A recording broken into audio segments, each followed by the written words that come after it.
This is one that I quite like, and it was kind of how I was taught to chip in a way. And so for me, I was taught that you putt until you can't putt anymore. So really I could still putt this, but once you can't putt and once it gets a bit too far for a putt or there's a bit too much grass, you would carry on putting, but you would just add loft. So my typical setup for a putt with loft or a chip would be very similar to a putt. So the ball would be just from a setup base.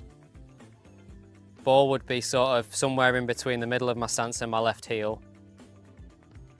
And I would rest the club on my left thigh.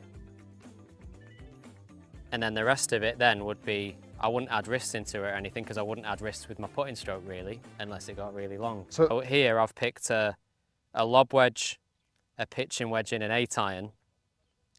So all three will be a different pace. I just find it a very simple way of dialing in your chipping while actually doing something that you do all the time, putting.